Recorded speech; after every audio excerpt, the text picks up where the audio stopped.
Hello, and welcome to episode 6 of Destroy Before Listening, which is a conversation between myself, Pete Byrne, and Nick Loaring. People may remember him as Nick Enslaved from back in the 90s, but he now runs the print project workshop in Shipley near Bradford. He owns a bunch of printing presses here and has made printing his business for the past 10 years. His artwork is bold, geometric and colourful, so be sure to have a look. It's really interesting. His first gig doing vocals was for Ebola, supporting Los Crudos here in Newcastle. I was at that gig, but I didn't realise this until he mentions it later on in the interview. He did some sleeve printing also. That was nearly 20 years ago now for a record I was involved in. And I remember saying, can you print this sleeve as cheaply as possible and still have it look good? He just said, yeah. There's lots of information here. He's a real ball of energy, mile a minute, but he talks enthusiastically about skateboarding, Thrasher magazine, Pustone, like skate rock, and the band's grown up, Heresy, Ripcord, Napalm Death, moving to Bradford in the 1 in 12 club, starting the distro and label Enslaved, and doing vocals for Boxed In and Ebola, and of course printing. So if you're interested, please subscribe or share it around, tell people about it. It's available on Spotify, Apple, Stitcher, and all the other podcast platforms. There's also the Instagram account, which is at Destroy Before Listening. Thanks.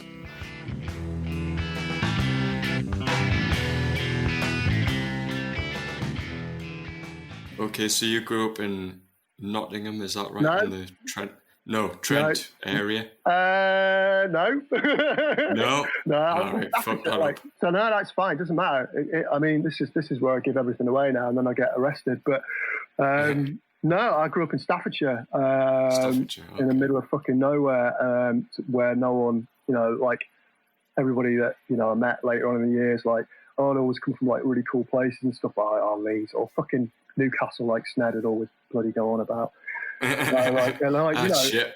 Yeah, I'm sure it is, and stuff, but it's, the pride was strong in many people about where they came from. Identity, yeah, you got much of an identity in Staffordshire, I suppose. And I guess, you've got the Staffordshire Bulldog, you've got you in the Midlands, you're nowhere and stuff, but, funnily enough, 10 miles away, that's where Plasmid and Heresy were sort of born or came from, and Shane Meadows is I went to school with Shane, and film director, and that good shit can happen, come from really dismal, boring places and stuff so yeah, that's where I grew up, and that's where I got into skateboarding, that's where I got into punk, and I kind of did all that myself, and I'm not trying to make it sound like I'm proud of that, but I did. No one else kind of did. No kids, no brothers, no. My sister wasn't into it. She's younger than me, and no one else. It was skateboarding was.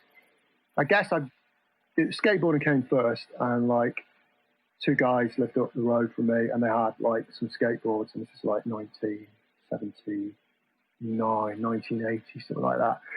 And they were wooden, and they had Kryptonics wheels on, and they were green. And I always remember that, and I always remember riding them down a hill, one of them at least, and coming off and scratching myself to high hell and stuff. And my dad bought me a little plastic skateboard, a polypropylene skateboard, a polyprop thing, and it was from Halfords in town, and it was rubbish, but it was mine, and that was. I had that thing for years. It was called a Lotus, dreadful thing.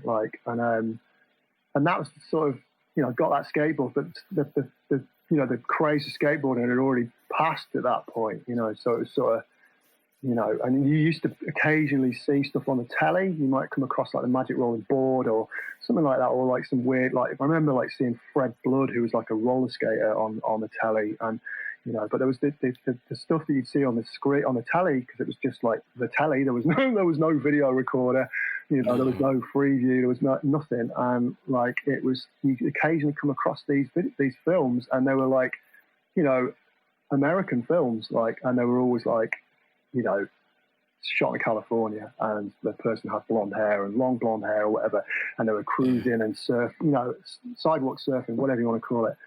It always looked amazing to me, like compared to where I lived, why wouldn't you want that, and it certainly wasn't like going outside my house on my skateboard thinking, oh, look, it's me with my blonde hair, because it just wasn't like that, it wasn't, me dreaming that I was that person, but there was definitely that, that idea of like America, as golden and, etc.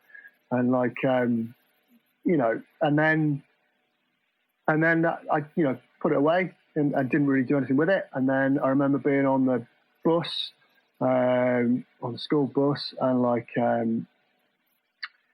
BMX was coming around at that point, and I wasn't into that at all, actually. So it's just like mid-80s? Mid-80s now, and like, and somebody had a copy of BMX Action Bike on the bus, and there was two guys in it skateboarding, Bob Boyle and Sean Goff. Sean Goff was like the first pro skater in the UK. Deathbox. Yeah, that's right, yeah. And Bob Boyle used to skate for GNS. Santa Cruz, that's right, yeah. And Sean Goff's still skating now, actually. And yeah, it's still at it. Has he still got dreads and a bandana out of it? Got long hair, actually, but he's still going at it. Like, so, like, it's quite impressive. Yeah. Like, so yeah, those two guys were doing. Like, one of them's doing a backside air. One of them's doing some kind of invert. I can't remember what. It wasn't straightforward. Like some kind of, I don't know. Can't think what kind of invert it was. But Mon Barber's ramp in Oxfordshire, and this was like there was some BMXers there, I think, and there was some these skaters were there, and Mon had got this ramp in a shed on his dad's farm, and this farm was famous for the fact that if you looked at it from the air, because it was near Bryce Norton, I think RAF Bryce Norton, it was really famous for the fact that it got, like, his dad was not into death and destruction, I think, by any stretch of the imagination, because he painted a massive CND symbol on the roof of the shed so that any bombers flying across could see it. So like, that was a pretty cool thing, really. And anyway, that was the first thing. I was like, oh my God, what the hell's that? That skateboard that Sean Goff's riding doesn't look anything like my skateboard that I've got in the shed. And I was like, fucking hell, look at these guys. And that was it. That was the start of that, like, and then I just trying to hoover it up as much as I could, given what I could, given that there wasn't really anything. And eventually, I think saw an advert in the back of BMX Action Bike for a place called Surrey Skateboards, which is in Surrey, that sold skateboards. And like, well, I was like, fucking hell, here we go. This is it. And I wrote off, got a little price list back, and they were selling skateboards, and I bought a 1970s skateboard off it because that's all I could afford. There's a GNS Stacey Peralta Warp 2. So this is obviously after he jumped ship from Dogtown, I think. Probably Dex was what, like about 40, 50 quid? They were that much, yeah, then. And like the one I bought was like £10, like that, something like that. like, I mean, honestly, it was just it was like a 1970s deck. Like, piece of shit. It wasn't. It was a GNS Stacey Peralta Warp 2. It was it'd be worth money now. It'd be worth a lot of money loads now. Yeah, it's worth loads. But like, back then, this was Surrey Skateboards couldn't get rid of these things. Like, so so that was, I bought that thing, and I bought some like Hobie. Because Hobie were like they made like pads and helmets and stuff. Some Hobie like gloves which had like pads in the palms, like, and they were like gardening gloves essentially. Like, so I don't know why I just didn't use gardening gloves, but bought them and then ripped the trucks and the wheels off the polyprop that was in the shed, put that on that deck, and then skated that deck for, I don't know, maybe a year and a half, something like that, and then eventually got a proper deck, it was basically a plank, Z-Flex blank deck that you just basically bought. I bought that for Surrey Skateboards for about 20 quid. Just a plank with a tail on the end, like, you just cut it yourself. And they sold these decks back then. And they got some tracker trucks, which broke, and that was the only pair of tracker trucks I ever owned, because I went to independent after that, and I've been with them ever since. It sounds terrible. but I'm not sponsored by independent trucks. And like, you know, and that was the start of that. And then I guess, you know, I didn't, you couldn't see this stuff. Like, I couldn't, you know, I was a kid, I couldn't drive anywhere, I couldn't get anywhere. I had to rely on my dad to take me somewhere, or a friend's dad, if we were lucky, and you just couldn't see this stuff. So you didn't know how it really worked. So, and it was just what you saw in magazines. And then my mate Mike, his dad, took us to Manchester Ardwick ramp, like half pipe in the Ardwick Centre in Manchester, and Sean Goff was there, and I can't remember who else was there. Somebody else was there as well, and that was like, and Derry Thompson from the English Skateboard Association was there, and he got talking to us. We were like two stupid kids, and there wasn't really many other people there, so I guess he didn't have much choice. He couldn't escape us, but I got talking to him, and Sean Goff showed us how to skate a ramp, or at least learn how to skate a ramp. My mate Mike fell off and broke his wrist that day, which was quite funny. Not for him, but it was for me. But Derry Thompson was like, you've never seen the skate video? And I was like, no, not at all. Like, just, I'll send you one, like, in a post. And I was like, what? Like, how? That's can't do that. Like, and he's, no, I will. I'll send you it in a post. And you sent it back to him when you finished it. And he sent me Future Primitive in a post, and oh my God, it was just like, wow, that's how you do that. And like, and then there was like the music, and and all the jokes and all the stupid stuff that went on in that video, and you just get all your mates around and watch it again and again and again and again and again, and and that that led into Thrasher, I think. It must have been. I can't think how that came about. I think I remember reading something somewhere, like in an article somewhere, someone going, you need to find an older skater who's got a load of Thrasher magazines. And then I was like, what's Thrasher? And then it's like, this is like the Bible of skateboarding. Or it wasn't really at the time, but it was like the only magazine that was dedicated to skateboarding, really, apart from, Transworld. But Transworld was never as good as Thrasher. Thrash is a pretty big one on that. So just like how you came across your first copy of Thrasher and stuff. Oh, now that's a question. Here we go. I've been waiting for somebody to ask me that question all my life. Well, fucking here we go. Yeah, like, fuck. But, like, the first copy of Thrasher, I like it. Like, I think probably because I mentioned Surrey Skateboards before, they were like the only place that I bought things from, because they were the only place that I found, and at that point it was hard to know. There was like no way you could find out about things. That's the thing. So like magazines were like your Bibles, signposts, or gateways to other worlds. And Surrey Skateboards was this place I bought stuff from for years, and they sold Thrasher magazine, and I bought like the ironic thing is the first copy of Thrasher I bought, I actually sold to one of the people that turned up to the Ardwick thing that I was at with Sean Goff, because this guy was like, I've never seen this before, will you sell me the copy? And I was like, I don't know if I want to do that really, but then I was like, no, all right, go on then. And and that seemed like the right thing to do. And that copy it's got a picture of John Gibson from Zorlak Skateboards, like riding in a full pipe at about 11 o'clock, and it's like quite a classic cover. And some guy in the UK has got that somewhere. But that and that was like, I can't remember how much they were actually. They were like about £2.50 or something, so they were more than the cover price. And that took me weeks to save up for. And it was, and it came, and you got it, and you opened it up, and it's colour, and then some of it is colour, but some of it's black and white, but it's on this really terrible paper. It's like on newsprint. And so it would come off on your fingers, but you'd get it in the post. And honestly, you'd just be like, everybody just leave me the hell alone. I've got something really important to do. I've got to read this magazine. And you just devour it, all of it. And, this thing would be around in the house for weeks, and I'll be looking at it and going back to it and, writing things down and, and stuff. And trying to remember bands and stuff from the Puss Zone and stuff, or the scene reports or whatever that used to be in there, or with the interviews they used to do. I'm trying to remember them when I used to go to a record shop so that I could go, oh yeah, who's that? Or I don't know, whoever bands, and stuff. I try and remember these bands, and it was really important. And the things, some of the, and then, sometimes like he'd talk about like European bands. So there's some of the European bands, as Puss said, like he'd talk about like Heresy and like Alarm and stuff like that, and like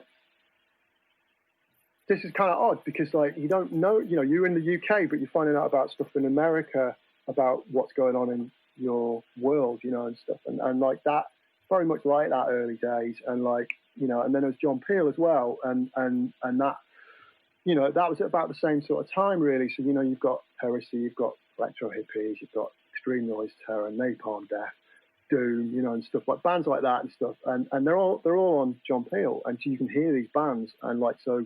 And then sometimes John Peel goes, oh, and you can get this record from such and such, and so you write off, and stuff. And sure enough, that did happen. And there was HDQ were on there at one point. I think they're, which 7-inch it was, got like a weird kind of terrible Geiger-esque cover.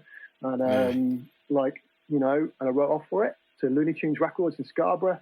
And it came back a few weeks later. And, I love that record. And and then a number of years later, Set from Active Mind, he obviously ran Looney Tunes with his brother Bob's. I was in a band with him and stuff, like didn't really see that coming. So it's kind of, that weird thing, the past, and the future, like it's really, really odd. But like, so that, that meant that then, I think, you get something in the post and like you get a price list or a distro list or a flyer, for something or other. And then slowly but surely a network starts to sort of kind of appear, in front of you in a way, and it's sort of, but there was just, but the records, like sort of like Skate Rock 3, which was a cassette only release, I think, like that.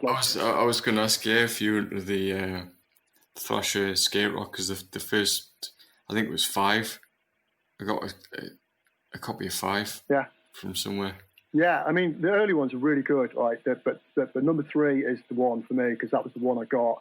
I don't know where I got that from. I can't remember where I bought it from, but it would have been a skate shop, probably, wouldn't it? Could have been, yeah. I think that's where I got mine from. I think you got those from the skate shop, but and I still got it, like, and it's in my bedside. Keep it on my bedside table, not because it's sort of like it's like an artifact. It's a relic or something I'm going to pass down to my son as some kind of heirloom, but it's just where a lot of tapes ended up. I've got a Pleasant Valley Children's demo in there as well. I kept some of the tapes and they just ended up on my bedside table in the drawer with a lot of other crap in there, like loads of weird stickers and junk that no one will ever need to know about.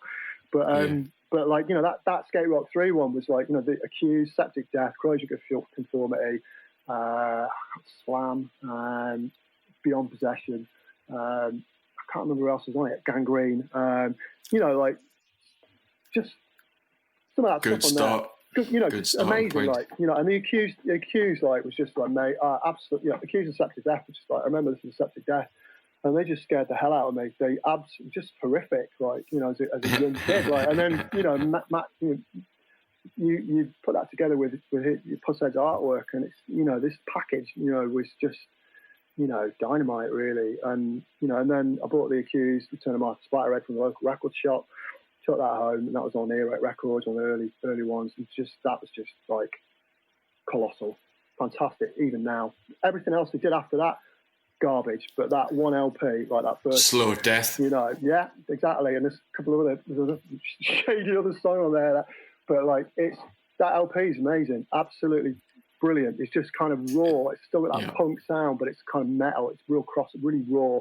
And then the sound got really polished after that, and I don't really like that kind of polished sort of sound. No, I didn't like his grin like an Undertaker and stuff like that, isn't it? Yeah. Got to see them actually when they came across with Corrupted in London, and they were okay. It was kind of weird, but it was I didn't need to see them really, but I did because they were playing with Corrupted, and that's what I wanted to see. But so it was that compilation, and the Cleanse the Bacteria, which I bought in Stafford in a record shop in Stafford, Lotus Records, and I also bought Circle Jerks 5, was it 6? Can't remember, which was shit. I also bought DRI's Crossover in there, which was shit. So Cleanse the Bacteria, I got that, and just trade them in. they're long gone, like those things, but. But like still don't like those records. Like, you know, I occasionally go back and go, well, maybe it's just me at the time, but you know, like shit, just terrible, right? But that kind of bacteria comp was another blinder because it's like Mob 47, Siege, 7 Seconds, The Instigators, Septic Death, Poison Idea, like, you know, loads of big hitters. The Siege tracks were just mind blowing, like absolutely incredible, and like still to this day, like one of my all-time favorite bands. Like, I just love that. Just that's all there is, you know. Like, there's no more of it, and you know, it's just this kind of capsule of this insane. It's kind of all you need, I think. Yeah, and I that's all you need. Yeah, and I love the Grim Reaper. I was like, that's, you know, everyone's going, oh, don't, that's rubbish. I was like, no way, man, that's just something else. That just, and then, you know, look at how that's been used as a bit of a. It's kind of like that's like Boston, really. It's like a bit of a kind of a stretch. They had a thing for strange bands, I suppose, or like just different kind of weird stuff. Yeah. Yeah, and I think it's all the better for it, isn't it? I think it's sort of there's a formula for hardcore, isn't there? And that's all good and well and stuff, but like it's that weird, odd kind of bent out of shape kind of approach that some of the bands took on, and they maybe didn't really know they were doing it. It just came out. I don't think so. It was just like it was just an expression, I think. Yeah, but like, you know, those sort of compilations, you know, that I think like that was when, you know, as a young kid, absolutely, you know, gagging for as much stuff, you know, that they could get hold of. They were great windows onto other worlds, and then you just check, you can get those LPs by those bands, you know, and stuff. So I've got one that you might remember, or that was important for me anyway. Was like you remember Skateboarding magazine, the Flexi. The flex. What was it called? It was clear. Well, clear the thing is, sampler, the thing is, right? Summer Sampler. Summer Sampler. I was thinking, like, the way it's written, it also reads as like Slimmer Sampler. Because I thought, like, with it being a flexi, maybe it's slimmer, or maybe it is slimmer, or maybe it's meant to be both. I don't know, because that was like Napalm Death, Carcass, Intense Degree. Yeah, Intense Degree, yeah, God. Would you sell recipes on it as well? Sorry? Would you sell recipes on it as well? Yeah? Jail Cell recipes, Jail Cell. Yeah. Fucking hell. I haven't heard that. Yeah, I've got that flexi. It's in the box of records, and it's been folded somehow or other. It's still in the box. I don't know where the magazine is, but I'll tell you a story about that. My copy isn't folded because God, it was like early 2000s maybe. Like a test press came up on eBay, like a hard copy. What? Like a vinyl copy, yeah. Wow. And I was just like, fucking hell, I'm having that. It cost us at the time, it was like about, I don't know, 6-7 quid, and I was like, fuck that, I'm having this. Yeah. You know, it's like, I've just never seen the likes, you know, so. Wow, that's amazing. Yeah. Oh, yeah. See, cause I'll take a picture or something for you, I'll send it, yeah. I'm gonna go, when I get back to tomorrow, well, Easy Play Records on a Friday night, I'm gonna go see if I can find it. I want to go and have a look at it again, because I can't really remember much about it. I remember putting it on, just going, you know, stuff like. Oh, it sounds like shit. It sounds like shit because they just glued them to the front of the cover. Yeah. They didn't put them in any sleeves or anything, so they're all dented and like fucked up and that. So you played them and it just sounded awful, but you know. That's what it was, isn't it? Napalm Death and fucking Carcass or whatever. It's great. So that's the thing, is that you've got that, you know, that formative kind of record that, you know, sets the brain and the mind, you know, the mind going, and you're like, 100%. You know, like, and everybody's got that, and I guess every generation has got that and stuff. And I think, you know, I remember like I got the Heresy Never Heal flexi, like that was just, honestly, that was just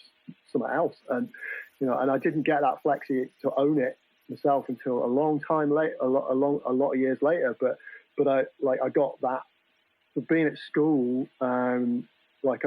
This is how this fucking weird thing happened for me. It was related to all of this, of course. I was at school. I was going into my geography lesson, and I was outside in the corridor, and there was a guy with a bag of records he had them on the windowsill, and I didn't know this guy. And like, I looked, he had like, I think he had, well, all I can remember is Stupid Retard Picnic and Adrenaline OD, Humongous Fungus Among Us LP. And I was like, well, like we were talking about earlier on, about you go across, when you see this happening, you're like, I'm in there. I've got to speak to this person because, you know, like it's just a weird thing. And I went across and spoke to him, and he was just like, what, are you into this sort of stuff? And I was like, yeah. And he was like, he couldn't believe it. And so I got talking to him, and he was like, yeah, like I know, like my mates like Reevesy from Heresy and that. And I was like, okay. Oh, fucking hell. I don't think I even knew, you know, like that they live like, or Reevesy lived 10 miles away or 5 miles away and stuff. And like, it was just sort of, so I got to basically kind of then what we used to do. Did I tell you? I wonder if I told you about this when we spoke on the phone about the trick that we used to do is you used to get your mum or your dad to write a letter so you could get out at lunchtime to go out. Yeah. You get your skateboarding with them or something. Well, no, not quite. So you get your letter. Nick needs to go out to get something at lunchtime. Please will you let him? You know, please, thanks. You know, Nick's mum, whatever. And then so you get the letter. Then the teacher would sign it, so you could go out. And you go out at school. You go out, and then what you do is after that, you rip the top off, so you took the date off it, so you could then like use it all the time. Like, you know, never got caught, but I wonder how much, you know, it would have stood up as such.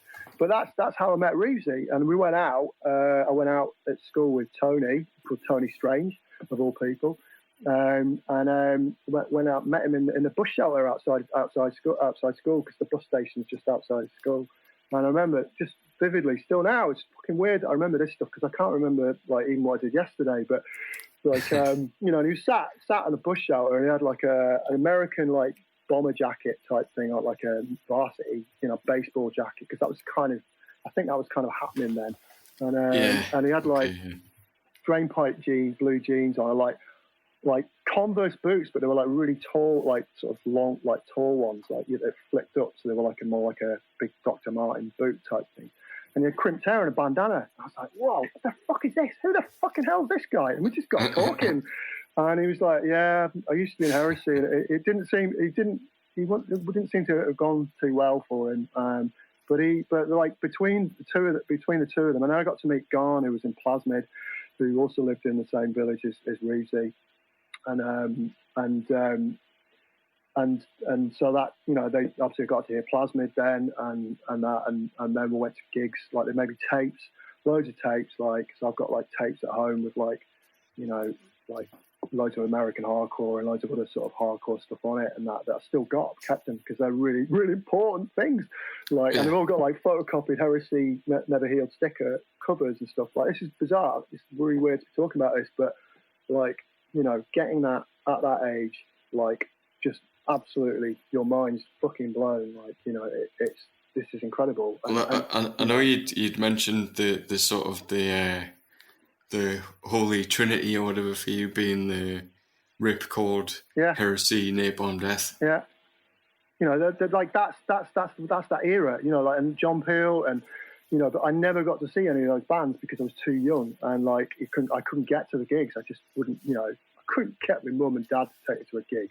I mean, let's face it, I'd have been 14. I mean, I guess some kids did do it, but it wasn't going to happen. And you know, and then I missed. Tony and Reevesy were going off the gigs. Tony was still at school, and they went to see like Government Issue, SNFU, Soulside, Christ on Parade. So was this your first shows? No, this was like my last year at school, and they got to see all those bands, and I couldn't get to go to any of them. And then as soon as I left school, that's when I started being able to go to gigs. And then the first few, I went to a couple of gigs with them. I went to the Gorilla Biscuits and like Force Fed, and I think Gelso Recipes, at Planet X in Liverpool. And then I saw the Bad Brains when they were doing it on the Quickness tour in Manchester with like all the reprobates from the town, like all the punks and metalers and stuff, wheel piled into a van, like a higher bus thing and stuff, and just went off up to Manchester, and everyone just got out of the van and they were all fucked. And then we got to see the Bad Brains, and like I took some pictures. So I was like Bad Brains on the tour, because I really like that album, The Quickness. See, I think we talked a bit about this, and I kind of like that LP at the time, but I don't know whether I really like it so much anymore. And it's got like, you know, a dodgy song on it and stuff, which kind of makes the thing a bit sour. But it's got Maggie from the Cro-Mags drums on that record, doesn't he? Yeah. You know, that's kind of, so that was that. And then I guess we missed them, or I missed them when they came before, and obviously sort of Sned's talked about that. And, you know, like I think they played in Huddersfield, something like that. I can't really remember, but that's, you know, that's probably, I don't know, it goes down in the air. But yeah, I saw them, and like, you know, and like you know, HR was on stage smoking a massive chillum, like, you know, like, you know, and it was like a big venue. I can't remember which venue it was. It was like Manchester One unit. I can't remember what they were called in Manchester. They had like funny names, because I saw the Rollins band at one of them as well, and it was like a big sort of. They had a couple of venues that seemed to run by the same place, people, but yeah, I don't know who supported them. No idea. It was a biggish gig. There was like a barrier cage thing at the front, and so it was a bit lame. And like, there's a picture somewhere in my boxes of crap I've got at home of HR walking on the barrier, like. But the pictures are dreadful. One day, I guess, maybe I'll let the world see how bad they are, because I guess they're quite an, you know, interesting document now. I guess probably weren't so much then. But yeah, so I went, you know, and I remember like the other thing about Gorilla Biscuits. I remember when we went to that, we ended up like, that was the thing that Tony used to go to gigs, and he used to just walk up to people and just go, "Can we stay at your house?" Like, and you know, I was just fucking horrified by that. What, like, you know, and stuff. And that's what happened. We went to Liverpool, and you know, I was maybe just 16, something like that, and they were like, yeah, and we just went like all four. I think it was for me, Garn, Reevesy, and Tony, maybe Moggy as well. I think there was like maybe 4 or 5 of us. We all went and stayed on. Somebody went back somewhere in Toxteth and stayed on somebody's floor. It was like one of the worst nights I've ever had in my life. It was just fucking grim. But there was just that, you know, that, and like I can remember like there was a guy that's like sat out on the pavement outside, and I was looking at his trousers, and I was like, man, his trousers are really messed up. Like, he had like black trousers, and they were like, you know, like, and he had wellies on, and like the black trousers were like all kind of stitched together, like rags, like, you know, and stuff. And then they had like sort of white kind of weird writing on it, like some, I don't know what the hell it was. It's sort of like Meebix or something like that. It wasn't that, but it was something like that. Some kind of, basically, like, you know, this guy's a crusty, I guess. Like, yeah. You know, like, and that was, you know, never really come across them really until obviously quite a lot later. There was a hell of a lot of crust, but you know, that was sort of some of the gigs I went to, and then, you know, like, then there was sort of you know, then I got like into going to Nottingham, like, so this is sort of where the Nottingham connection sort of comes in. So where I lived, like, I could get to Stoke, I could get to Manchester, I could get to Birmingham, and I could get to like Nottingham. So I was really, you know, the Midlands, you know. And when people want to put down the Midlands in a way, like, you know, there's been actually some pretty good bands come out of the Midlands, Black Sabbath for one. Like, you know, I'm going to knock that. Is that it? You know, not just it, but, you know, and like, it's sort of, you know, Godflesh, you know, and like, you know, bands that are quite, you know, pivotal in terms of how they change music. Napalm Death is probably a really obvious one to say. But like, you know, and then, so I'd go to like Nottingham and go to Selector Disc and buy Maximum Rock and Roll, and then, you know, that then starts the other, you know, avenues of you know, whatever.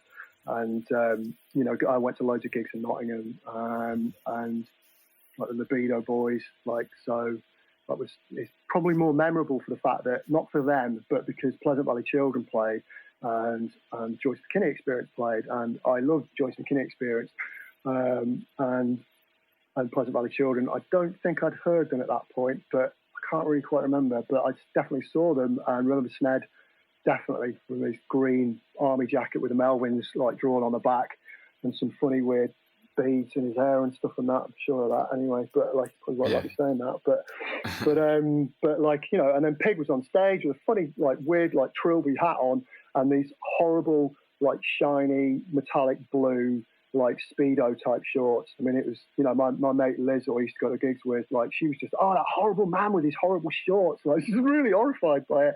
But like, you know, that was sort of, you know, that was sort of kind of those connections, sort of, you know, early things, those weird things you didn't expect to be in a band with Sned however many years later. sort of Rollins bands and Nation of Ulysses, Fugazi, so some of the bigger, I think it was more about the bigger bands then, because that's what I would be able to find out about. I didn't know so much about local scenes really, as maybe as I did probably later. But that sort of, that was all really, all those early gigs were just like mind blowing. I aimed for My Bloody Valentine around that time as well, which was noisy. Yeah, it was good though. I went all the way to Leicester Uni, I think it was. And my mate Liz had a friend called Karen, and Liz and Karen were really into like Mega City 4. I wasn't, and but they used to sort of like hit around the UK, like to all their gigs, and then Karen was like she liked My Bloody Valentine, so I went with Karen to this gig in Leicester, and it was. Like we slept outside in a park, like under like a sleeping bag. I've got pictures from that gig somewhere. They're all terrible, but like it's sort of, so I was listening to other music, but I didn't actually get to see it as much, as I did later. So this is like early 90s. So what's the kind of lead into, the mid 90s, and then deciding to, like Enslaved, set up a distro? Well, before that, oh God, it's going to be like potted history. I'm sure everybody's going to be really bored by now. But I moved to Bradford in '92 because of the 1 in 12 club, mostly, and then because of this college course I wanted to do. So I went to like art college. What a cliche, but wasn't really interested in being an artist. I wanted to be a graphic designer. Because like all the record covers and shit that I'd seen were just like amazing, like they were just, especially stuff like off Discord. And I wanted to know how you did that. And like school were like, what's that? What do you want to do that for? I mean, it's not, you're never going to get a job doing that. And pretty much never really did actually, I suppose, in reality. But it, that was the thing. And it was like, right, I need to go to college to do that. And then once I managed to get out of school as soon as I could, went to college to do a graphic design thing for 2 years. And that ties in with going to like seeing the Libido Boys, Rollins Band, all those sorts of gigs. So that around that sort of time. Then I managed to scrape out of college to get into Bradford College to do a community arts sort of degree thing in Bradford. And the booby prize, if you like, was the fact that the 1 in 12 club was there too. And like, I'd heard about it, and like, that all makes sense to me. Why wouldn't you want to go to a place like that? There was, I can't remember if the one was after that, but there wasn't many places like that. I think Gilman Street may have been around at that point. But you had little, there was like places in the UK where you could go. There's a scene there. There's a scene there. There's a scene there. I'm going there. And stuff. And so, I guess like if I had my head screwed on properly, I would have gone to London. But no, I chose Bradford, and stuff like, and I've been on that weird path ever since, really, and it's sort of coming to Bradford as the 1 in 12 club. And I say, like, probably, I mentioned to you earlier on, stuff like the first gig, I remember going to there was when Neurosis played on the Souls at Zero tour, and I think Kitchener played, but I'm not sure. And it was just like a bomb going off. I was really into them. I think they just put the Aberration. They played one of the tracks off the Aberration EP, which is the one that they put out, Lookout, which is just like absolutely amazing. And I think that was it. I was done then. I just went home really happy, drunk, and that was just the start of going to gigs where I could go to gigs all the time on my own without needing to borrow or be driven or whatever, because I can't drive, and stuff. So it's sort of, I could go to a gig on the train, or get a lift in a van with someone or something like that, and stuff. So it all changed really with coming to Bradford and just getting involved with the 1 in 12 club scene really, and that sort of came about through doing gigs, just met like a group of really amazing people and a really diverse group of people as well. It was the 1 in 12 club was sort of like a right ramshackle bunch of maniacs and lunatics and stuff and that. But the scene in Bradford at that time was really like really vibrant. There was like a traveller's site, like there was loads of traveller sites at that point, like with bands and buses and God knows what else on. There was like goths, there was the 1 in 12 scene and stuff like. There was like all the students and stuff. So there was, there was places to go to. Like you could go out and socialise and meet members of the opposite sex and stuff like that, stuff like, so it was a mind-blowing experience, like for me, and stuff. And so eventually, one thing led to another, and I guess like, a bit of Dutch courage came into the equation, and it was like, right, put a gig on. And so we started putting gigs on, and first ever gig we put on was like Bob Tilton, Baby Harp Seal, Marker, and Suffer. So by that point, missed Health Hazard and that, but Suffer were going at that point. I was gonna ask about the Bob Tilton connection, because you're on the thanks list on that album, and I figured like you might have something to do with like the printing or the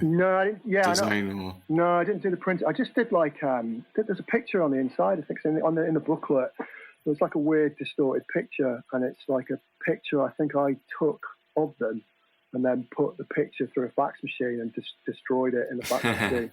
And then I think it sent it to them, and then they ended up using it on the record, and that's the connection. But I kind of, I sort of knew Simon and Neil and that, and that. And it's like, I'd noticed there's the Mark Sims had recorded like both Ebola and Boxed In as well.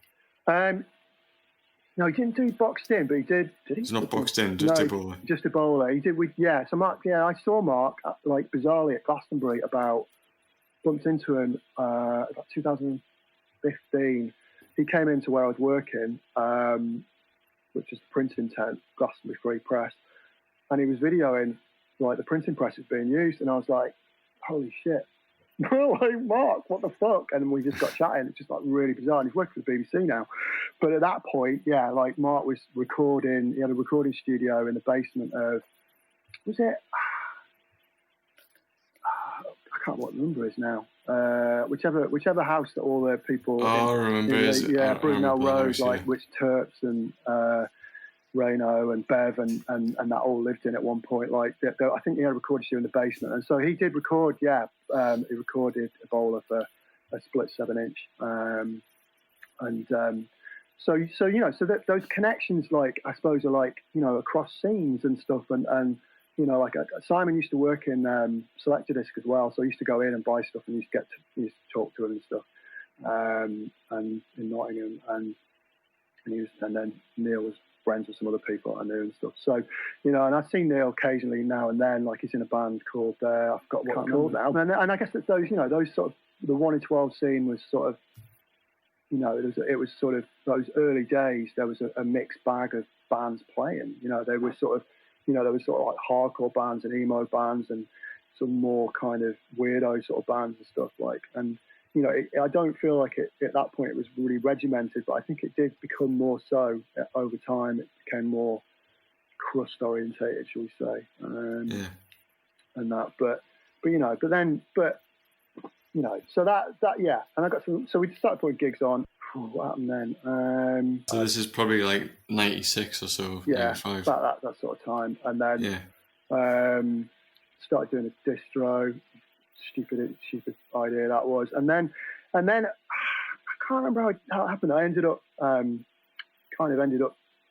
Ebola record, kind of, obviously because I knew Sned, came into orbit, went into my orbit, and I absolutely loved that record. And then somehow or other I was at a festival and I ended up kind of sort of finding out that Johnny had left and Lobster had left, and sort of inserted myself into that discussion to see whether I could become a vocalist in the band that I really liked, and that did end up happening, which it's sort of mortifying now. Yeah, that's one thing I remember, because I saw Ebola quite well, just frequently, and probably around that time, like the first album, and that like first lineup, and then the lineup with you and like Andy Stick, and it was set as well, like you said. Set was later, yeah, definitely much later, yeah. On drums or whatever, yeah. and Karen Mickey, and then that was, I guess, 98, and that was just like completely different, you know, it was like a different thing, or, you know, it was like way more kind of full on. Yeah, it was kind of started. I mean, I think I'm right in saying that the one of the big influences on that first incarnation of the band was Initial State, who were anti-schism but became Initial State, and were, in my opinion, far superior to anti-schism. They were just fantastic. Like there was something going on with their music. Like they just like the guitar playing, you know, it's like kind of melodic and really atmospheric and fast as well, and the vocals are amazing and stuff. So it's sort of, you know, and you know that LP. I remember them having it. You know, they all had a copy of it and stuff, and they were like, you know, you've got to listen to this. But his guitar playing, I just was absolutely in love with the way he played guitar. Like Kevin, I think his name was, and but that, you know, that from what I can remember, it was an influence on Ebola at that time, and you know, so it was sort of, you know, it wasn't all, you know, down tunes like, you know, kind of grindcore or whatever you want to call it, or whatever it ended up being, you know, and stuff. But yeah, there was quite a few lineups. It was quite painful in that respect. Like, you know. Yeah, I remember just there was like always kind of just stuff going on.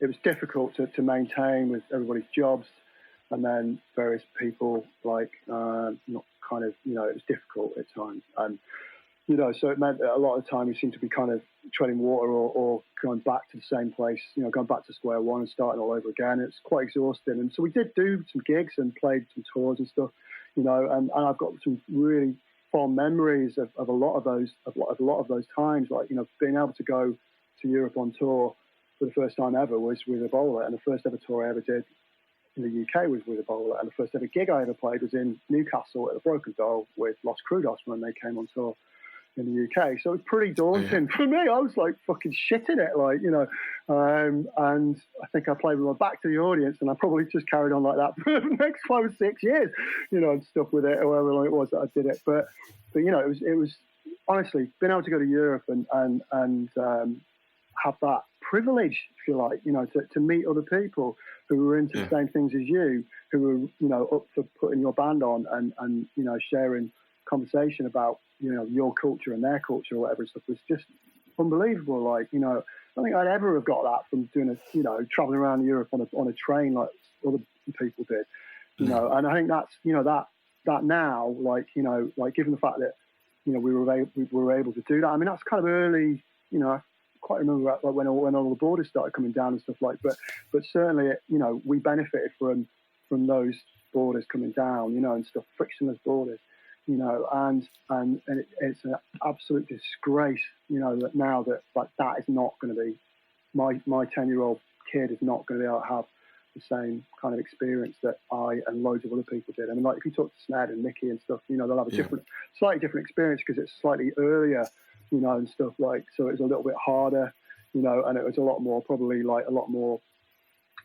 ramshackle, you know, and stuff like, you know, you just literally chuck a mattress in the back of the van and some ants and go, you know, and stuff. Whereas when we were going, it's like you had to have seat belts and, you know, etc. It was a bit more, you know, you had to be a bit careful and stuff. But like, kind of obvious question that I haven't asked is like, why vocals? Couldn't fucking do anything else. I thought as much. Like, you know, couldn't even do that, you know, and stuff like. So, you know, it's just shriek. Just like, you know, I mean, you know, there's a whole load of bad examples of people being in bands, you know, and can't play things, you know, and stuff. And I mean, I was actually, when I was at school, I did play drums in a band badly, and funny sort of story related to that was the guy I was in the band with. Like he learned to play guitar and obviously got quite good at that. I didn't get any better at playing drums, but because I knew Reevesy and because Reevesy from Heresy wanted to sell his guitar cabs, he bought them. So I might have been the reason why Reevesy never played guitar ever again. So that's kind of a weird thing. But he ended up being like that guy. So those amps or those cabs that he bought off Reevesy. Ended up being in a god-awful covers band, so like that's like not a very fitting end to those like, you know, towers of power really. But yeah, so, you know, like I couldn't keep time, obviously, you know, you're going to be in a band and be a singer. That's not important. So so like that's what I did. And I guess probably having had a few drinks, that probably seemed like a really good idea at the time. And so I did that for a bit, and then so the lineup sort of changed. We went on tour around the UK, and that was the last time we played. We were supposed to play in Scarborough, the set. The gig didn't happen for some reason or other. The venue started being stupid, and but that was it. And then I think I handed my notice in a few weeks later. I'd had enough by that point. And what was the like the crossover from like to Boxed In to doing Boxed In? I can't really remember. Because I'm not really clear on that bit. Why? Because you've got like Sawn Off and Ebola, and it just sort of things merge. Yeah, I mean Sawn Off was like Scalesy, Andy, Ash, Chrissy. Hang on, I've forgotten anybody. I'm sure I've forgotten somebody. And Dickie. Dickie. And you know, so that was Sawn Off kind of I think started and Bitter weren't doing anything, and I think Andy was anxious or wanted to, you know, do more than Ebola was doing. So that sort of started, and then that kind of the lineup for that. There was a Sawn Off. Did Sned join? Oh God, I don't know. I can't remember. So, I think Sned was. Yeah, I think Sned was in Sawn Off. He was in them at some point, wasn't he? And then and then Graham from Bristol was in them at one point. And obviously the person that was always there was Ash. And then I think they did the split with Unkind, or they did a split with Unkind. I can't remember when they did it, and then I don't remember like how it came about, but I ended up, I don't know, maybe I was emailing Sned and just said, you know, if you're looking for a singer, I'll do it, and I think that's kind of how it happened, and you know, it was a different beast. It was, you know, like to Ebola, and you know, it was different. We did a lot more. I think that's one thing I could say. You know, but it you know, we went on tour more, maybe did more records, I guess. We did all loads of things like that, which was, you know, what I kind of wanted to do. So I was kind of really pleased with that. But you know, it at the end, I'd had enough. I'd had enough of it by that point, and I left, and then Rob Keto joined about 3 weeks later, and they all went to bloody Southeast Asia for like 3 weeks.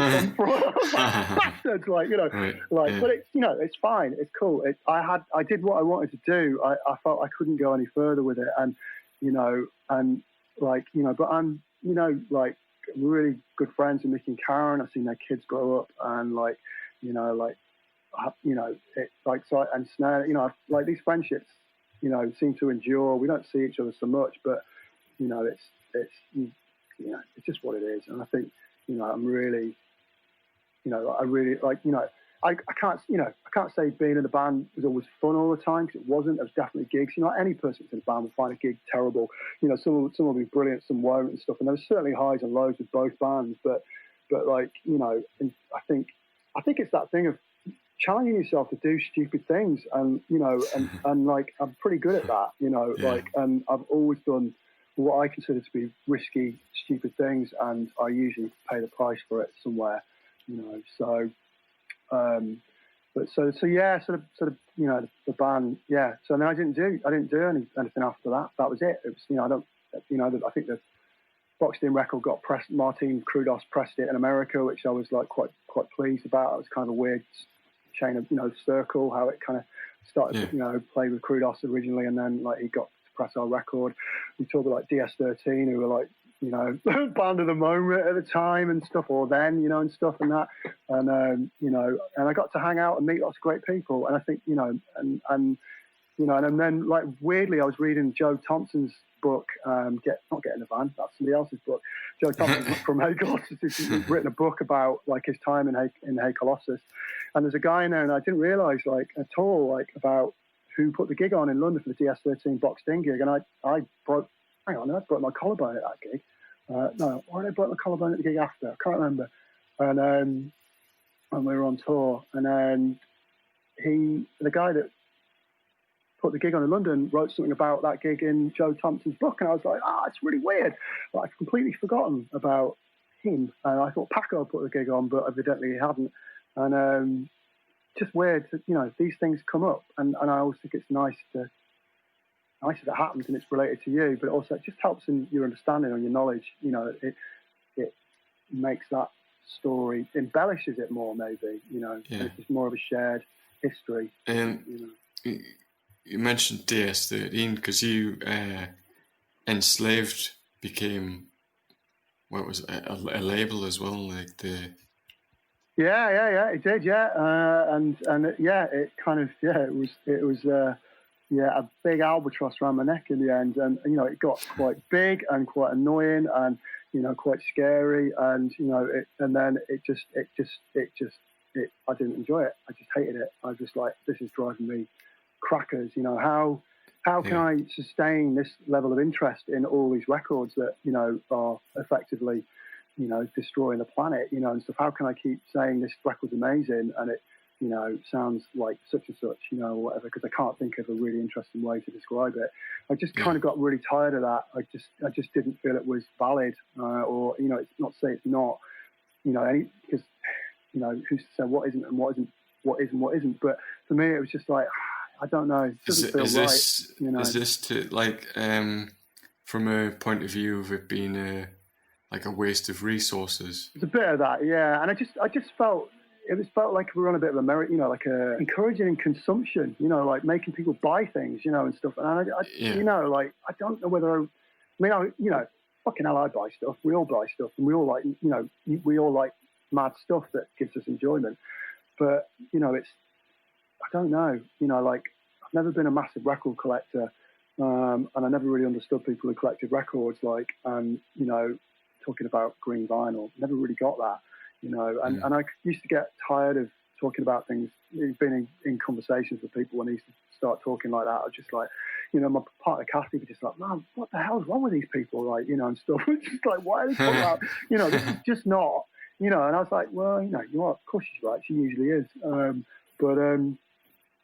just, it was good while it lasted. I'm glad I did it. But would I do it again? I don't know. I don't think I need to do it again, but it's I've still got distro copies of some of the records in the house, I just can't get rid of them, and it's just it's not really. Well, thinking about it now is you could just do everything a lot more digitally, and just do like people do, just do 40 tapes or something, or just kind of keep it limited to the scale, and not be going crazy, fucking trying to put records together and promote records. And I can't, and it's sort of, I stopped buying vinyl, and so when we moved, and we downsized everything, and everything sort of went onto, I got an iPod, and that was the end, that was the beginning of the end, if you like. And so that digitizing records in one big long bloody WAV file or whatever and stuff, and then trying to chop it up afterwards, and stuff, and then just giving up, and and you just got this one big WAV file that you've got to listen to all through to the end, and stuff. But things like that. And then there were places where you could download music and stuff at that point, but it wasn't as it wasn't sophisticated as it has become over the years and stuff. So and obviously Bandcamp didn't exist then. I never bothered with MySpace. I just didn't give a shit, and I couldn't, because where we lived there was no internet and stuff. So it was sort of I missed out on some of those new ways to distribute your music, and I didn't really care, it was sort of so my records got put into storage. What was left of them, all the ones that I had that may have been worth money, was sold because that I needed the money, and it all went digital, and I stopped buying vinyl. So it, I didn't, and I was going to gigs, not as many. Where I lived, it was harder to get to gigs than it used to be, and so so it sort of changed, and it's taken not until the last 3 or 4 years where I started buying vinyl again, and because I got a record player, which there's a story to that, but I'm not going to go into. But I got a record player, and I started to realise that actually I'd forgotten what it was like to play records and how I used to, or I still do, enjoy playing them. And it's fueled a bit of an interest in buying records again. But fucking hell, they're all really expensive. Oh, they're not like £2 for a 7-inch and £5 for an LP. 30 quid. And it's crackers, and I cannot be bothered to keep up with it. I just don't care enough. If I get a record, great, but if I don't, so what? I've got other things I've got to think about now and stuff. So I kind of curbed all that. I sold a lot of stuff last year, and like a lot of stuff, and I've still got plenty of stuff, but it's majorly downsized, and I don't really buy anywhere near what I used to be, kind of, like a record collector when I was like 10 years ago or something. Yeah, I mean, you've got things like Discogs, haven't you? So you can look at that and go, bloody hellfire. Just buy anything you want instantly. There's no, they kind of lost me because it was the kind of bit of a kind of, stuff used to crop up on eBay or wherever, and you never really knew. Yeah. But now you can just kind of, there's no real fun in it anymore collecting, I don't think, because you could collect it. If you got the money, you could buy whatever the fuck you want. Yeah. Now, on your phone, it's no problem. Yeah, and I'm not interested in that, I mean, in a way, I'm kind of interested in the fact that I could get things that I've always wanted. But I was looking at Gizm Detestation's been re-released, remastered, whatever, by Relapse. So I sort of thought, it's going to go on Discogs. Yeah. I saw it the other day, and just thought that's hilarious. After all these years and stuff, and I went on to see what it was on Discogs, and it was like an original version, was like 500 quid or something like that. Yeah, and there's loads of bootlegs and shit on there, even though they're not supposed to be and stuff. But I just think bootlegs is where it's at if you're buying that stuff. Yeah, and I think it's probably bad really in a way, but it's at the end of the day, you want the vinyl record, and it's the only way. That's the way it's going to be, and stuff. But I think I don't know, but I have bought bits and pieces of Discogs, but it's sort of, I don't know, but I sometimes get the, I bought records from America and stuff like a 7-inch, and it cost me like 15 quid, and it's like two tracks, stuff like that, because the postage and stuff is just so insane. Daft but stuff that's one prohibitive thing, really, I think, is that you notice as well now is just postage from America. It's just, I haven't bought anything from America in a while. Yeah. Just because it's so daft, Yeah, I mean, and it's sort of, you just go, oh God, I really want that, and stuff. So I get the same buzz that I get out of, when I hear a record on the internet, I go, fuck, that's amazing. I've got to buy that. I need to have that, and stuff. And and eventually, I can somehow I can get it, hopefully, and stuff, and but it's just a thing, and it's like, do I really need to own this bit of plastic? Do I support the band through buying a T-shirt? Well, I've got loads of T-shirts. The trouble is I can't really wear them so much anymore because I don't go anywhere. So it's sort of like, the wardrobe is no longer functional. It doesn't matter. I just wear the same shit clothes all the time, and stuff.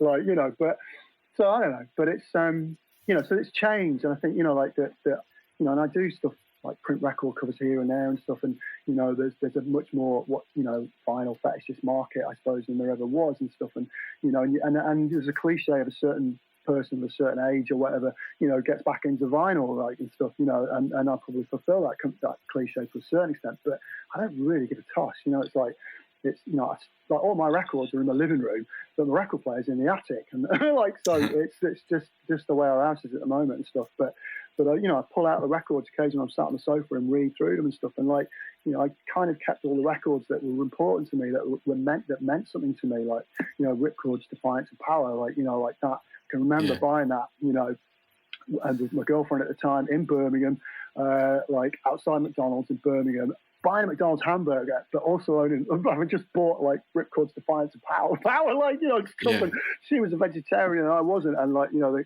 contrast is like, you know. I'm just looking at it right now. It's just over on my shelf. It's like, is that Infest Mankind 7-inch? I actually bought from you. Ah, okay, yeah, cool. Yeah. Because I've been after that stuff for a while, and then Enslaved came along, and it was like, oh fuck no, they've got all these records.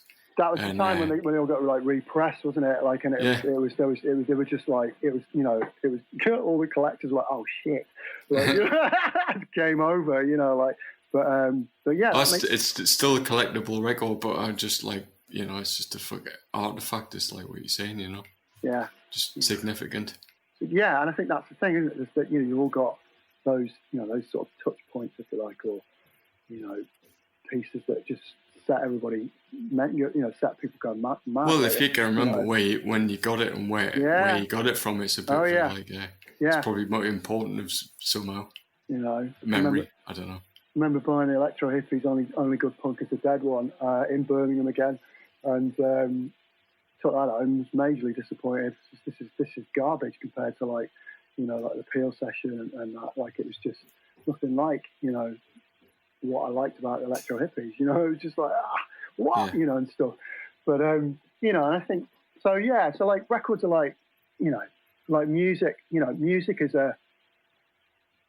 it's always been there. It's been a constant. It's, you know, it's always been something that's like lifted my mood, made me feel happy, made me feel like incredibly angry at the same time. It's, you know, and obviously, like, you know, anarcho punk or political punk, you know, that was more, you know, the ideas, you know, were more important, you know, were important to me. And I think those are carried through. And I think, you know, being in Shipley or Bradford with like all the X of 112ers and stuff, you know, there's people sort of kind of, you know, there's people are on a similar wavelength and, you know, have got a similar shared experience and stuff. And you know, that just makes life a bit easier to bear, you know, and stuff. I mean, it's been pretty grim the last, well, ever since Brexit and Trump got in. I'd say, you know, the world's been a really shitty place, hopefully. You know, like the last few weeks, things have kind of picked up somewhat. And you know, I know we've got something else that is, you know, making our lives difficult. But, you know, I'm kind of hoping that, you know, things are going to get better from now on out. But, you know, but that's a lot of hope in there. A lot of, no, you know, well, it can only get worse. Thank you. But I, you know, well, maybe it'll get better then, you know, and stuff.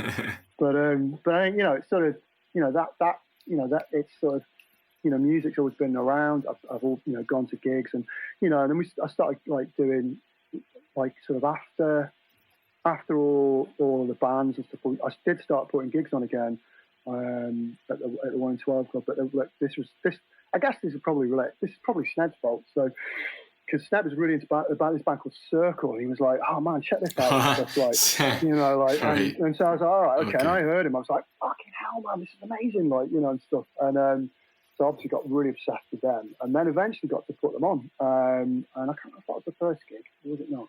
Maybe it's the last one. I got to put Feral Overlord on and Circle. Gentleman's Pistols as a sort of connection with like the horror with that Co and stuff and the boys and stuff. And then like Hey Colossus and Bong, Drunk in Hell. You know, so I think we did like 3 gigs, something like that. And then stopped, didn't do any more with that. It just sort of, I think the last gig was with Drainland and Drunk in Hell.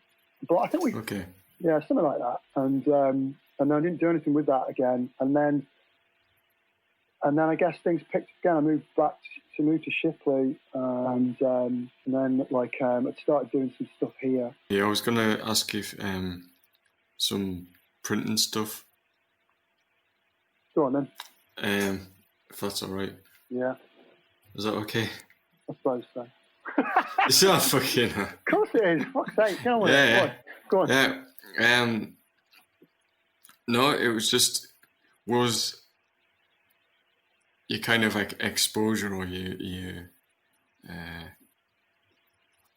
initial time in like or experience with that, was it your dad who was a printer, or did he own a printers, or did he work in a shop? Or yeah.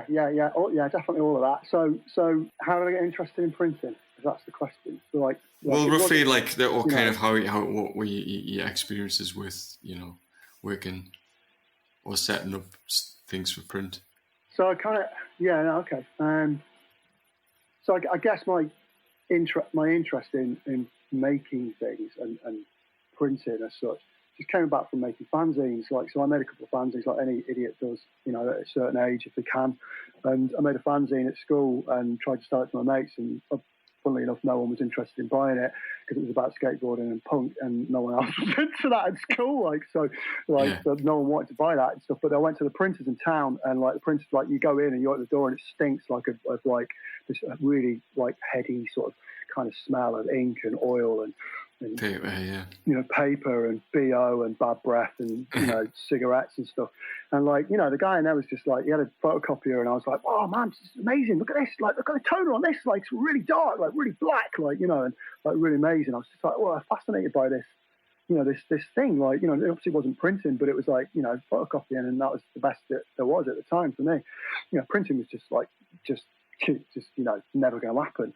And so, I was interested in that, the process, so that's why I went to college and tried to learn about that, I suppose, in there. And there was a printing press there and stuff at college that we were supposed to, mock up, design a poster. So I designed this, skateboard poster, which had a picture of Tommy Guerrero on it, with a picture I took of him skating, doing, some, Smith tail grab or something or other at Goshen Leisure Centre when the Bones Brigade toured.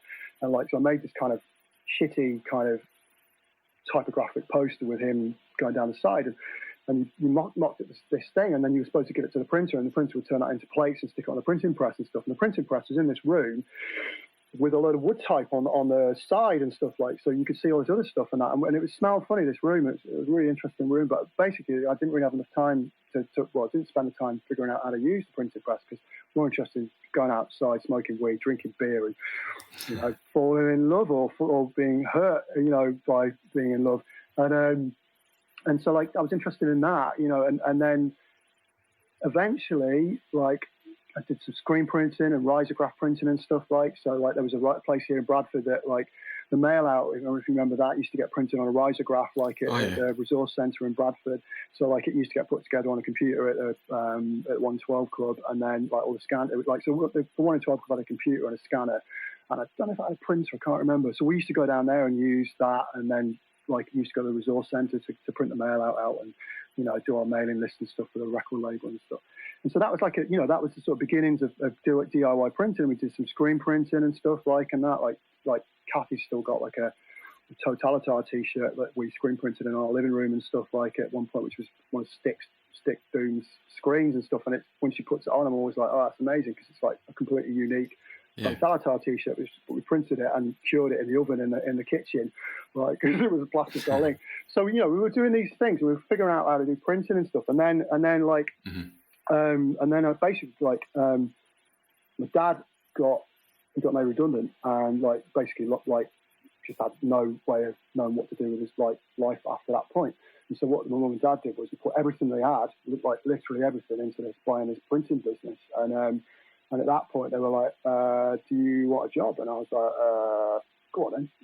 As if I'm not, so that was me going from being on the dole or whatever, and then going into that job. So that was my first kind of real job, if you like. And I got taught on the job by the guy that used to own the place, and some engineers, how to print. And I ran 2 printing presses for I don't know how many years, but quite a few years. And these printing presses were utter garbage, compared to printing presses that I've got, which are older. My printing presses are better, and they're older, and they're far more archaic than the ones that I was using then. And so there was so I was like, well, surely the scene, man, the scene needs somebody who can print, because there is a need for somebody, a need for this stuff to be printed. People keep making stuff, don't they? So they need something to be printed. And so I was kind of like, well, maybe that's maybe that's a good thing to do. And so that's kind of what I did. And, it didn't quite work out like that. I didn't see myself, it didn't quite get inundated with lots of, kind of record covers and stuff. But I did stuff for Sned and Paco and that. And and yourself actually, yeah. Well, shit, yeah, and yourself, yeah. Did you do the rudimentary penile? Yeah, recently, yeah. So I used to be used to be offset litho printing, which is what I used to do, which is just sort of, the standard type of printing. And what I do now is known as letterpress printing, which is what came before, and that's like using bits of metal type individual units or letters of metal type, and you set them in a stick, and you combine them into a paragraph, and then you make them up into a page, and then you print that page, and etc. And then that's how it used to be done. It's quite laborious, quite time consuming, but it's got a certain look to it. And I know we've sort of talked about this before, about sort of like stuff that Man as a Bastard used to have, like their record covers and stuff. Like, was it Barnes that used to, which one was it? I can't remember now. Those record covers, and then it was like the Shellac record cover, and like Godspeed You Black Emperor, and there was sort of, like record covers like that were kicking around. I was like aware of like these are printed differently, like and they're embossed, and they've got like thicker cardstock, and and I really like that, and so that's what letterpress can do, and that was something that I got into by accident about 10 years ago. So it's my 10-year anniversary this year. What a year to have a celebration in. But yeah, so the rudimentary penile 7-inch Paco got out. So any scratching? Sorry, yeah, it's me. Sorry, yeah. Yes. Yeah. That's it. Any of that? Mic check. Yeah. You doing this rudimentary penile sleeve. So yeah. So I've known Paco for years, like, and it's cronies. Oh God, yeah. It all makes sense now. But and he was just like in the middle of lockdown. He was like, "Do you think you could print this record cover for me?" And I was like, Well, I looked at it and I was like, actually, I was like, man, I could print that for you. And then he was like, do you think you could? And I was like, oh shit. I was like, shit, this is like Nick Blinko's artwork. This is like rudimentary penile. This is a bit scary. But yeah, all right, let's do it. And so I did it. And like, it took ages. Oh God, everyone was printed by hand, like, because it wouldn't quite fit on one of the other presses, which is motorized. So I could basically bash out, like 1,000 in an hour. I couldn't do it on that press, so I had to run them by hand. And also part of the reason why I needed to run them by hand was because I just couldn't have the risk that it was going to destroy like 150 sheet. I couldn't have it destroying all the stock, because the stock's quite expensive as well to buy in. So you don't want to make any mistakes. You don't want things to start getting bent out of shape really fast with this. So the letterpress, there's a lot of the stuff I do is hand printed, so it's like just operated by hand. So I turn in a handle and this thing comes out. So it's quite slow, quite laborious, but it's quite meditative, if you like, and it's but it means that you've got quite a lot of control over what you do, and I think that's quite a key thing. I wouldn't like to say I've taken back control, because that's quite loaded at the moment, but there's definitely an element of being in control of everything that I can be in control of where I work. So basically I own all the shit that I've got in this room, like a laser cutter, I've got a saw, I've got like about 4 or 5 printing presses, a tight casting machine, which is like got molten lead in the back of it, and a laser cutter and stuff like that. So, I've got loads of stupid shit that, most people wouldn't really be interested in, but it's the tools that enable me to produce like really cool things, and it provides me with a living, really, just about. I mean, this year it's been a bit interesting, but it's, and I made posters for Golden Cabinet, which was a thing that I did for like 5 years with a group of friends in Shipley, which was like a music night, which was a sort of experimental music. So it kind of ranged from sort of kind of banging techno to sort of like weird sort of avant-garde drone to sort of like stuff like that. I think we all know what that's like. So the look of them is, would you describe? I'd say like it's kind of very geometric, like op art kind of colours.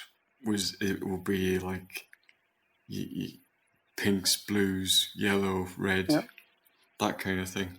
I guess. bold.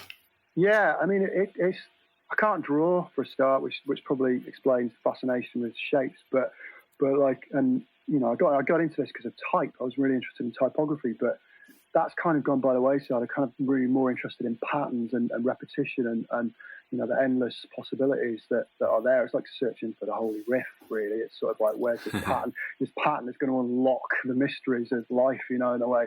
And it's, and certainly I think there's been stuff written about that, in the past. But they are like geometric and sort of like bold and stuff. And then it kind of, it works well with the machinery. So it's sort of, you can't do like really high, really dense or really fine half tones or, the gradients or, there's only certain things you can do with letterpress. And you can't like print like yellow onto a black sheet, because the yellow is just completely transparent, or the white's quite transparent. So you're limited to what you can do, which makes things somewhat easier. It makes, so the limitations in a way of the process are liberating. It's a bit. I've always thought that with like art or whatever, limited palette, limited scope or limited limitations means you kind of have to work a bit harder, or you find the idiosyncrasies or whatever. Yeah, and so yeah. I mean, I didn't know that. Do you know what I mean? And sort of, I did end up becoming a graphic designer. I would just sit at the computer and just design things and stuff, and that was all fine and well, but it was a bit boring, really. And I didn't really want to design stuff for morons. I just didn't feel that. It just wasn't me. And I guess maybe that's the problem, is I kind of, maybe I can't take orders from other people, and maybe I can't work with other people, really. And I just have to follow my own path, and people like it, great. But if they don't, it's fine too. I'm kind of doing this because I'm trying to find this thing, and it's a constant source of fascination. And I don't read up on much about art, and I don't know all the history, art history so much. So this has just been a journey about finding out about this and providing a living for myself somehow or other along the way. And, like doing workshops has been a big thing, which basically means that people come to the workshop or I go somewhere else and they get to play with type or border ornaments or weird geometric shapes. Yeah. And it gives them this kind of experience that they've never had before. And it kind of, it's like a light bulb goes on in their brains and they're like, oh, what's this? What the hell? That's just insane, and stuff. And I think that's like key thing. It's sort of, because you've worked with Northern Print up here, which is just, it's only like 10 minutes away. Yeah. And they could sort of like represent.